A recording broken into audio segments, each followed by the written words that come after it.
Hello दोस्तों, आपके अपने डियर इंग्लिश चैनल में आपका बहुत बहुत स्वागत है। और आज मैं आपके लिए एक नया शब्द लेकर आई हूँ, एनी हाउ, जिसका मीनिंग बहुत सारे तरीकों से अपन कर सकते हैं। तो इसका पहला अपन मीनिंग देखेंगे। एनी हाउ का मीनिंग होता है फर्स्ट, हर हालत में, यानी कि किसी भी हाल में।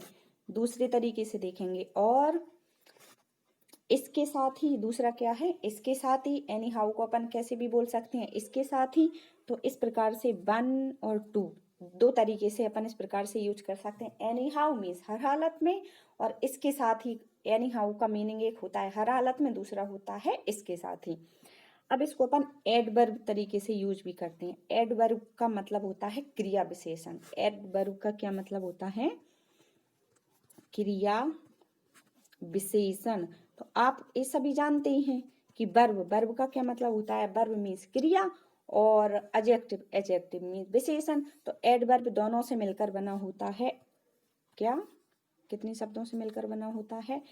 एड मतलब एडजेक्टिव, और वर्ब मतलब क्या?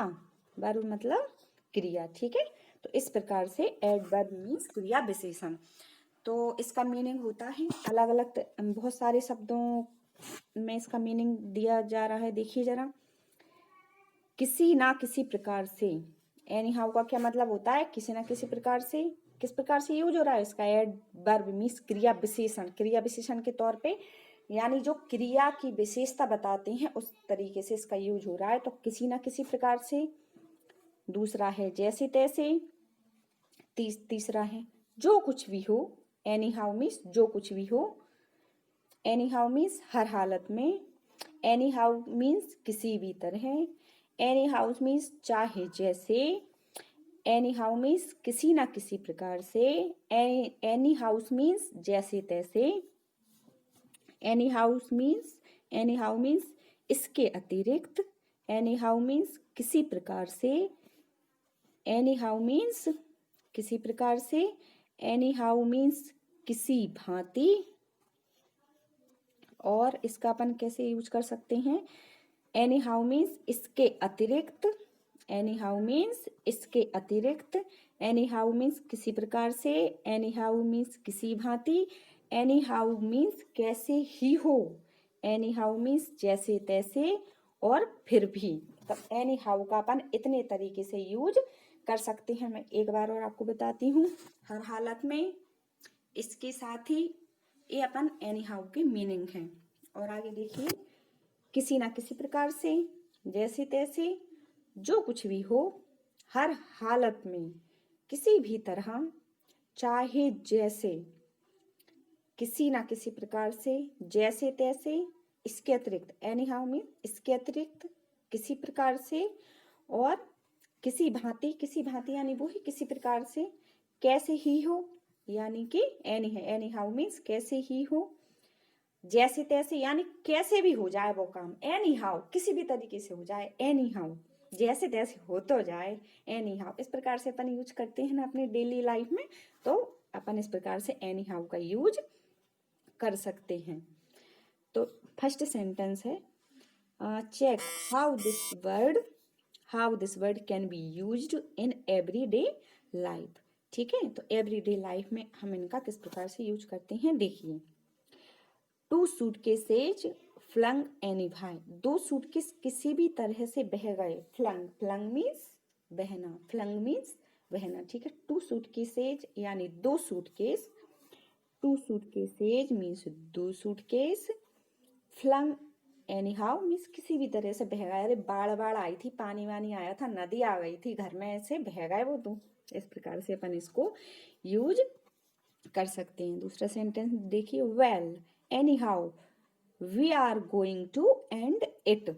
खैर, वेल को अपन कैसे क्या कहते हैं? वेल का क्या मतलब होता है? खैर। वेल जो भी हुआ अच्छा हुआ, वेल इस प्रकार से यूज करते हैं। एनी हाउ किसी भी तरह से, इसका अपन ऊपर मीनिंग देखा था हम लोगों ने। एनी हाउ मीन्स किसी भी तरह से। देखिए यहाँ एक शब्द वी आर लिखा हुआ है। ठीक है, तो इसको अपन ने WEV'(RE) लिखा हुआ है। ठीक है, तो अपन इसको फुल फॉर्म में कैसे लिखते हैं? और ARER, ठीक है। यहाँ पर इसका क्या है फुल फॉर्म, BR, ठीक है ना। तो anyhow we are going, going means जा रहे हैं, टू एंड इट किसी भी तरह से हम इसे खत्म करने जा रहे हैं। एंड मीन्स खत्म करने, ठीक है। एंड मीन्स खत्म करने किसी भी तरह से, एनी हाउ।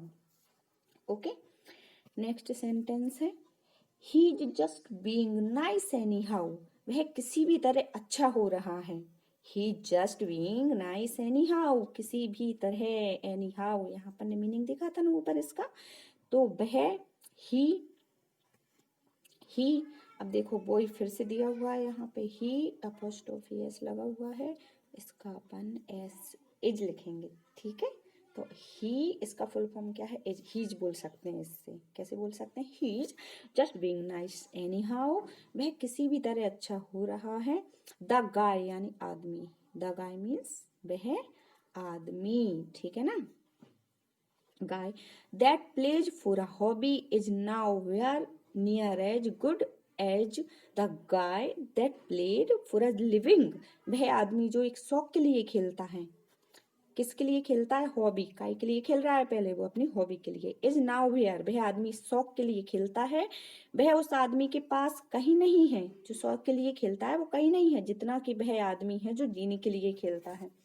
जैसे मान लीजिए कोई व्यक्ति है जो कि शौक के लिए खेलता है, वो बात अलग है, वो एकदम अलग ही खेलेगा। कि कोई भी चीज मान लीजिए आप, जैसे अपन घर पे बैठे बैठे कैरम खेलते रहते हैं, है ना, तो वो कैसे खेल रहे हैं, शौक है इसलिए खेल रहे हैं।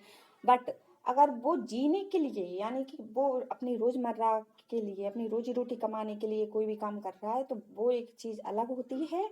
और क्या, और अपनी मतलब हॉबी के लिए अगर कोई भी काम करते हैं तो वो चीज अलग होती है, सब जानते हैं खैर ये चीज। Okay, next sentence, seeing as I was awake anyhow, देखिए किसी भी तरह, एनी हाउ मीन्स किसी भी तरह,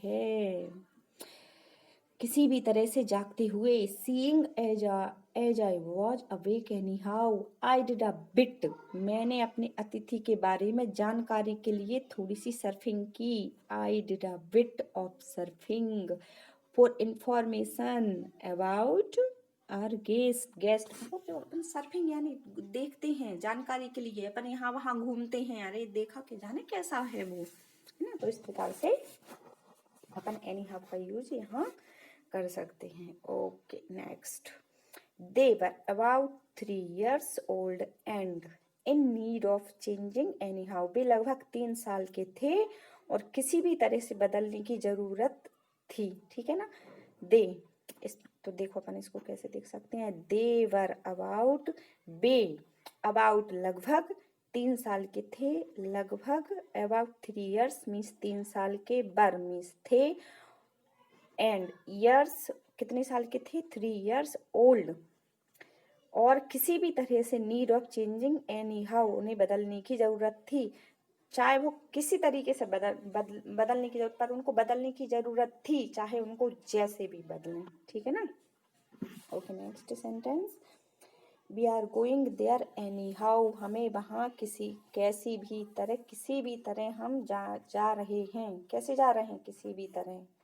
अरे जैसे बच्चे होते हैं वो तो मना मना के नहीं जाते अपने पापा को मम्मा को, अरे किसी भी तरह की मान जाए पिकनिक के लिए चलें तो एनी हाउ यानी जैसे तैसे, अरे चलें तो चाहे जैसे तैसे चलें। ओके, चलिए नेक्स्ट सेंटेंस देखते हैं, it's very difficult to reach on the top but anyhow we succeeded, it's very difficult बहुत ज़्यादा कठिन था, to reach on the top, हर किसी को कहाँ पहुँचना, टॉप पर, ऊपर पहुँचना, but anyhow we succeed, पर जैसे तैसे करके वो लोग सक्सेस हो ही गए, वो लोग जैसे तैसे करके पहुँच ही गए। ओके, नेक्स्ट सेंटेंस देखते हैं, शीर्ष पर पहुँचना बहुत मुश्किल है लेकिन किसी भी तरह हम सफल हुए, ठीक है, तो वो किसी भी तरह वो सफल हो गए। ओके ओके ओके ओके, चलिए तो आज के लिए अपना ये सेंटेंस यहीं पे ख़त्म करते हैं। हाँ, मैं आपको एक बात और बताना चाहूँगी कि ये वीडियो मैं कोई पैसा वैसा कमाने के लिए नहीं बना रही हूँ, ये मैं सिर्फ, मुझे शौक है इंग्लिश पढ़ाने का, क्योंकि मैं अब टीचर हूँ, एक MP में अतिथि करती हूँ। अब इस बार तो शिवराज सरकार ने हमको रखा नहीं है, तो अब क्या करें, अब टीचर हैं तो पढ़ाने की इच्छा हो रही है बच्चों को, कैसे पढ़ाएं, तो बस इसके थ्रू मैं पढ़ाने की कोशिश कर रही हूँ कि कुछ बच्चों को फ़ायदा मिल जाए और हम भी अपने सब्जेक्ट का, अपनी नॉलेज का यूज करते रहें। तो बस सिर्फ इसलिए, ना कि मुझे पैसे वैसे कमाने का शौक नहीं है कि मैं यूट्यूब पे अपने पैसे, पहली बात तो मुझको आती नहीं है ये चीज़ें कि कहाँ से क्या करना है। बस मैं तो सिर्फ अपना देख रही हूँ कि बच्चों को इससे क्या क्या फ़ायदे हो सकते हैं, और भी मैं अब पता करूँगी कि किस प्रकार से और भी अच्छा इसमें मैं कंटेंट आपके लिए ला सकती हूँ। हाँ, एक बात और इस वीडियो में लास्ट में आपको बताना चाहूँगी कि प्लीज़ प्लीज़ प्लीज़ प्लीज़ आप लोग कभी भी हिंदी को अंडर एस्टिमेट नहीं करना, क्योंकि हिंदी अपनी बहुत ही समृद्धशाली भाषा है। वो इंग्लिश से भी ज़्यादा समृद्धशाली। हाँ ठीक है, भले ही मेरा सब्जेक्ट इंग्लिश है, पर मैं कभी भी किसी बच्चे को ऐसा नहीं बोलती हूँ। मेरे पास बच्चे कोचिंग भी आते हैं पढ़ने के लिए, और भी मैंने पढ़ाया है मतलब स्कूलों में, पर मैंने कभी भी उनको ये नहीं बोला कि इंग्लिश सबसे मतलब सबसे ऊंचे लेवल की लैंग्वेज है या कुछ भी नहीं। अपनी हिंदी भाषा सबसे बेस्ट है, सबसे अच्छी है, सबसे समृद्धशाली है और हमेशा रहेगी। जय हिंद, जय भारत।